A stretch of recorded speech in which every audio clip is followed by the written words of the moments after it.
Esse tanto de coisa, essa luta toda.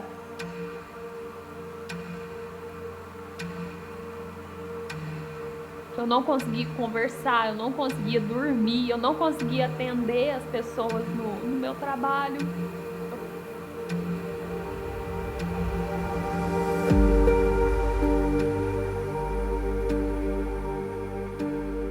Esse médico foi me dar a notícia. Ele quase chorou junto comigo, gente, porque eu chorava tanto, mas tanto, na época ele era residente. Aí ele falou assim: pois é, Thalita, a gente fez seu rastreio e apareceu aqui a trombofilia, fator 5 de Leiden, né? Que para nós é uma linguagem comum, mas é um dos tipos de trombofilia que existem e é comum. E eu chorava, eu chorava, eu chorava, eu chorava, eu chorava, eu chorava, eu chorava. E ele ficou sem jeito, né? Porque ele falou assim: não, mas calma. E tentou me acalmar e tentou me explicar como que seria a partir disso. Continuei usando o anticoagulante, falava do uso das meias e o hormônio anticoncepcional nem pensar. E eu chorava, chorava, cheguei em casa, chorava, chorava, chorava, chorava.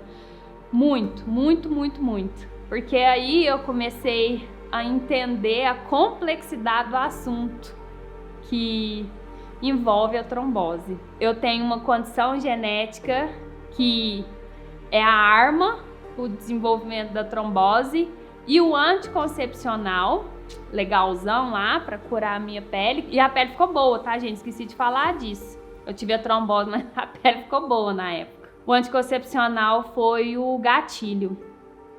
Se eu soubesse dessa condição, eu nunca teria tomado anticoncepcional. Porque aí juntaram 2 fatores de risco para trombose. Foi aí que dormi e acordei com a perna trombosada. Eu cheguei a pensar, conversar com várias pessoas, a imprudência de uma pessoa, da médica na época, de fazer a receita sem me explicar sobre isso. Porque eu tinha um raciocínio e um entendimento mínimo, né? Que se eu soubesse dos riscos, eu pelo menos avaliaria melhor o uso desse anticoncepcional para a pele, né? Ou eu suportaria ficar com aquilo no meu rosto, porque eu melhorando emocionalmente, eu sei que isso iria desaparecer, porque a rosácea é assim, ela aparece quando a gente tá mal emocionalmente. Então aí veio a revolta, gente. Primeiro eu neguei a doença, depois eu revoltei. Falei, mas que merda. Eu revoltei comigo, porque o trem tava em mim, revoltei com os médicos. Eu falei, mas que é isso? Por que receita? A gente compra anticoncepcional aí de qualquer jeito. E por que a resistência de fazer esse exame? Por que as pessoas não sabem disso? E comecei a falar isso com as minhas amigas. Vocês sabem? Diz. Ninguém sabe. Ninguém sabe o que é trombofilia, o que não é, quais os riscos do anticoncepcional. Comecei essa revolta. E falava com os médicos, né? Mas teria que ter me informado, né? E aí foi. Em 2012, mais uma graça recebida, né? Mais um presentão de Deus. Passei no concurso da prefeitura. Já estava formada, psicóloga, fazendo mestrado, trombosada, mas eu estava seguindo minha vida, viu, gente? E aí eu estava no meu primeiro ano de mestrado, larguei a bolsa para ir trabalhar, né? Porque a bolsa acabava um dia ou outro ia acabar. Concurso era o meu emprego. E aí recebi meu primeiro salarinho na época em janeiro. Sabe o que eu fiz? Fui contratar um convênio médico. Porque eu sabia que na UF, no Hospital Escola, gente, seria muito difícil dar continuidade no acompanhamento de saúde. Eu sei o quanto as pessoas que dependem exclusivamente do sistema público, elas sofrem com a questão da demora. Em janeiro eu fiz meu convênio, falei assim, e eu já queria saber o que tem carência, o que não tem. e comecei a rodar nos angiologistas das cidades de Uberlândia inteirinho. Eu queria saber opiniões dos médicos. Gente, 23 anos, eu cheia com gás dentro de mim para fazer tanta coisa e essa trombose me limitando desse jeito. E aí eu passei por tanto médico, gente, que eu acho que eles conversavam entre eles sobre a psicóloga doida, hein? Porque aí eles sabiam minha profissão e eu passava e eu ia nos médicos tudo. Eu fui num monte aqui em Uberlândia. Encontrei um médico, eu me identifiquei melhor, que são os que têm mais sensibilidade para o assunto, que acolhem a nossa angústia. E aí peguei ele para Cris, né? Falei, olha, vamos ver o que pode estar acontecendo além dessa trombofilia, porque as sequelas, minha perna, né, toda inchada, cheia de varizes, a dor, gente, dor. Aí ele falou assim, olha, por ser na perna esquerda, a gente pode pensar mais um tipo de problema genético, que seria a síndrome de Cockett.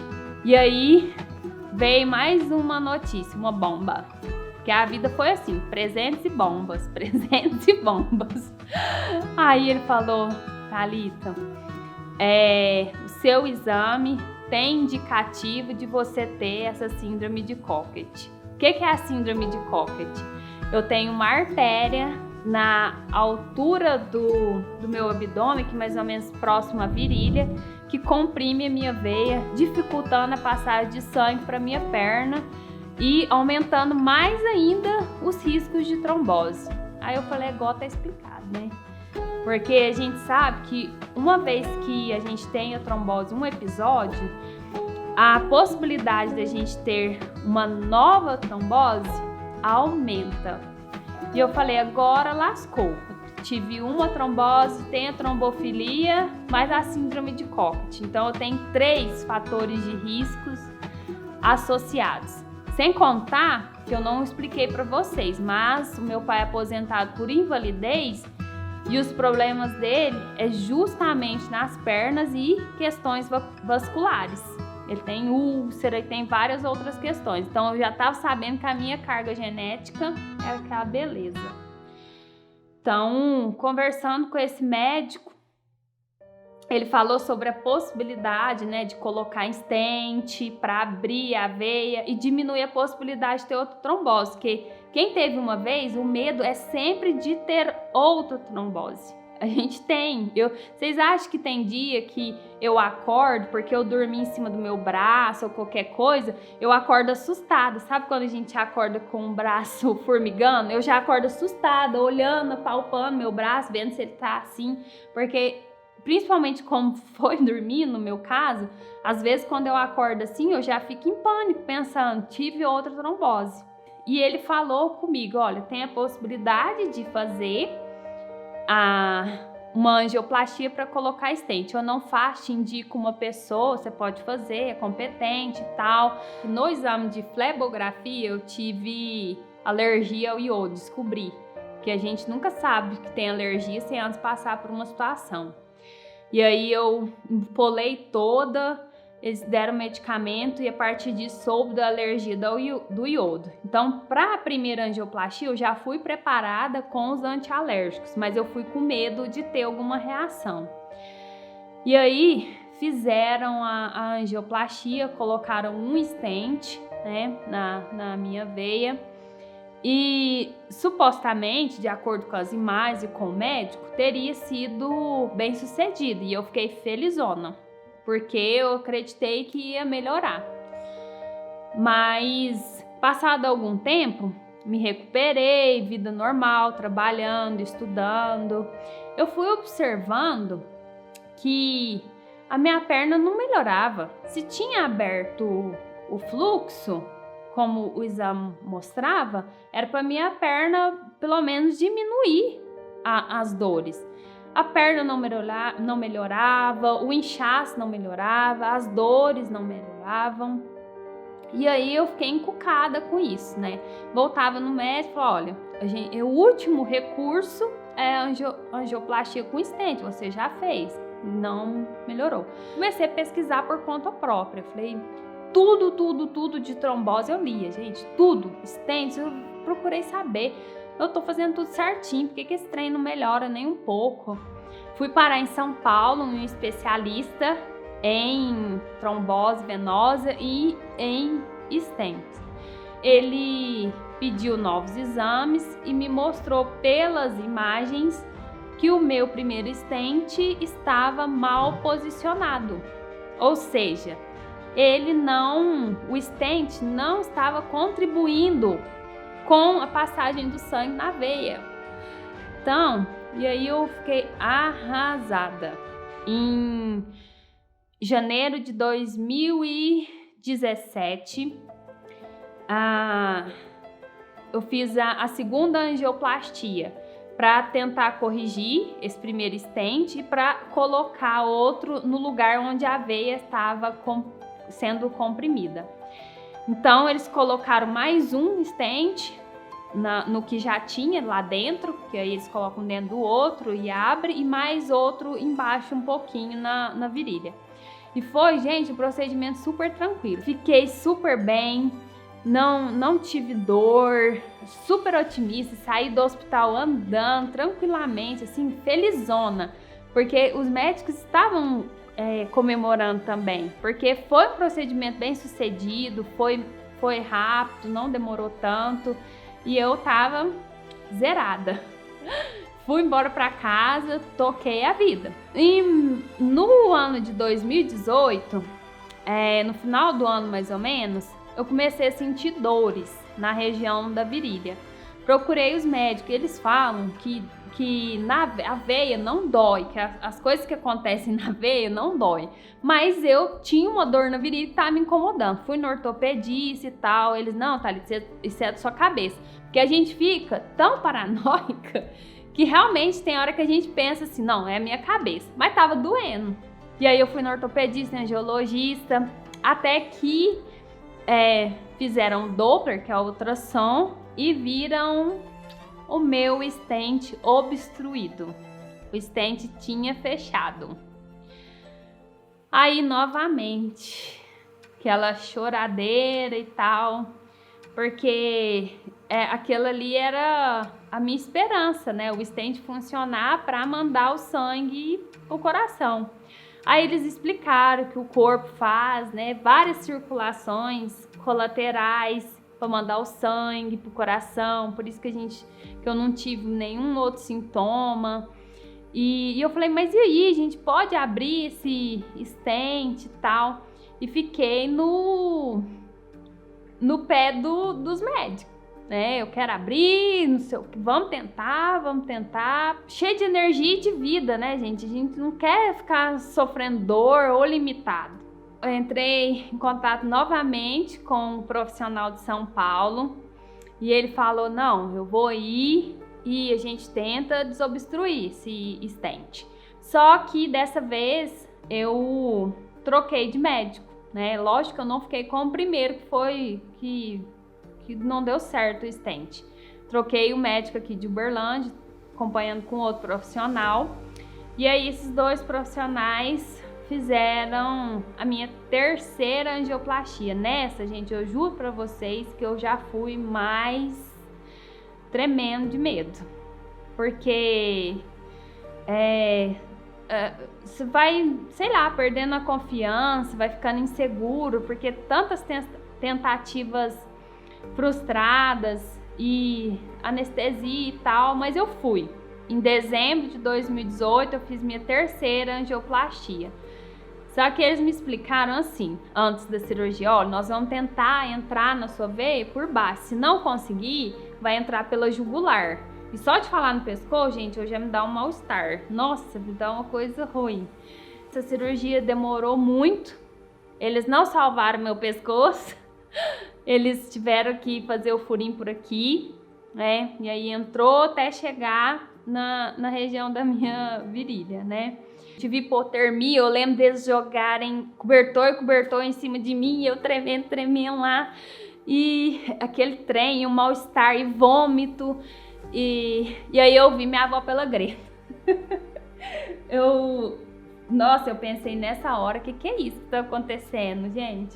Foi muito eu tenho que rir porque não tem outra coisa para fazer. E eu senti assim, eu falei, Senhor, dessa vez não foi tão assim fácil, né? E eu vi eles preocupados com a minha anticoagulação, medo de hemorragia, de eu ter algum problema, e eu tremendo de frio, e eu querendo vomitar, e todas as reações juntas lá, e eu via que tanto de gente em cima de mim, eu pensei, já o trem tá lascado. Eu não conseguia desligar, eu não conseguia dormir, sentia um incômodo e as costas doíam, a gente não pode mexer. Os médicos foram lá, mas eles não me falaram que não tinham conseguido desobstruir o stent. Eles falaram que era pra eu ficar calma e tal. Eu acho que não queriam me dar essa notícia, eu lá hospitalizada, tão fragilizada, ainda falar que não tinha dado certo. No Natal, eu já comecei a sentir dor de novo, e eu mandando mensagem pros médicos, falei, tá doendo. E eu já sabia na minha cabeça que tava fechando totalmente. Aquele fiozinho que eles tinham passado já tava fechando de novo. Até que em janeiro eu fui fazer o ultrassom com o médico que me acompanha atualmente aqui em Uberlândia. E em menos de um mês ele falou, Thalita, não... tá fechado de novo. Eu nem tinha sarado das dores ainda, né? Aí eu pensei, nossa senhora, esse tanto de coisa, essa luta toda, e esse stent não tá aberto, e agora, né? O que vai fazer? Porque eu nem pensei em fazer de novo, porque nem tinha força, né, gente? Então, aí em janeiro de 2019, fiquei sabendo que o stent estava fechado e que não teria outra coisa para fazer. Então a recomendação do médico era uso de anticoagulante contínuo, que é o que eu faço uso até hoje. Aumentou o AS, que o AS é nome comercial, é ácido acetil, não sei o que lá, que é anti-agregante. Comecei a fazer o uso disso em 2019, porque não desobstruiu. Felizmente eu não tive nenhum problema mais grave, porque o nosso corpo é tão sábio, mas tão sábio, que ele desenvolve, né, um outro caminho para manter a gente vivo. Então meu sangue tá circulando aqui dentro de mim de boa, só que com as veias colaterais, né? Com esse médico eu falei, não vou tentar mais, não tem força para fazer outro procedimento, vou ficar com o stent fechado. E nisso tudo, gente, desde 2012, quando eu formei, até 2019, ano passado, eu não parei minha vida, né? Eu segui com os meus projetos, terminei o mestrado, fiz 2 especializações, porque eu gosto de estudar. E nesse período todo eu tive problemas psicológicos graves, né? Eu tive a primeira depressão em 2014, porque juntou a minha condição de saúde e no meu trabalho como psicóloga, eu trabalho só com... É feio esse nome, mas é só com coisa ruim, só com desgraceira. Violência, miséria, fome, droga, tráfico. Eu trabalhava nisso. Então, em 2014, eu tive o primeiro episódio depressivo. Eu fiquei afastada 15 dias. Aí a médica passou um remédio, mas eu não tomei o remédio e eu falei assim, não, eu vou ficar boa. Que isso, eu sou uma pessoa feliz, eu sou otimista, eu vou ficar boa. E em 2014 eu fiquei 15 dias afastada do serviço, mas não me tratei. Fiz terapia depois e tal, mas não me tratei assim com de forma correta, que hoje eu tenho consciência que é importante o tratamento, tanto psiquiátrico quanto psicológico. A gente não tem que cuidar só da trombose, a gente tem que cuidar da gente por completo. E aí em 2017 eu tive outro episódio depressivo. E depressão, gente, não é manifestada só pela aquela tristeza tradicional de ficar reclusa. Além da tristeza, é claro, mas eu ficava extremamente irritada, eu não conseguia conversar, eu não conseguia dormir, eu não conseguia atender as pessoas no meu trabalho. Eu ficava muito, muito, muito nervosa. À noite, acordava de madrugada com dor de cabeça. E aí, eu comecei a ter dificuldade para dormir, para comer. Foi aí que eu busquei novamente a ajuda psiquiátrica, que eu tô com esse profissional até hoje, e comecei a tomar o remédio. Dores de cabeça intensa. Então, aí eu fui no neurologista e falei, eu quero fazer ressonância, eu morro de medo de ter uma trombose cerebral, porque eu compartilho com as pessoas e eu sei que é possível. E aí eles fizeram a ressonância, mas não era... Graças a Deus, não era nada, não era uma trombose cerebral, era tudo que a depressão me causava, eu mandava pro meu corpo, né, de algum jeito. Não tenho vergonha de falar que eu trato com psiquiatra. Nossa, mas é psicóloga? Falei, antes de ser psicóloga eu sou gente, eu sofro como todo mundo. E aí eu voltei a trabalhar nas mesmas condições que eu falei para vocês, né? Com as minhas demandas de saúde e tentando lidar com os problemas das outras pessoas, que são coisas muito sérias mesmo, gente. O ano passado, 2019, mais ou menos em agosto, eu tive outro episódio depressivo grave, com afastamento. E aí, nem com remédio, eu estava tomando remédio e tive depressão. E foi pior, porque dessa vez eu comecei a sentir um zunido na cabeça. E eu falava para todo mundo, falava para minha mãe, pro meu namorado, falava assim, você tá escutando isso? Você tá escutando? Porque eu tô escutando. E eu parei no psiquiatra de novo, falei, olha, não dá. Tive uma crise de pânico, parei no pronto-socorro e parei no psiquiatra. E ele me afastou por tempo indeterminado. Então, e eu contei esse percurso, toda essa história macabra, para trazer uma mensagem que, diferente das experiências que eu tive, é uma mensagem positiva. Atualmente, eu tenho realizado vários sonhos de empreendedorismo, de estudos e sonhos pessoais, e desses sonhos faz parte o projeto Vida e Trombose.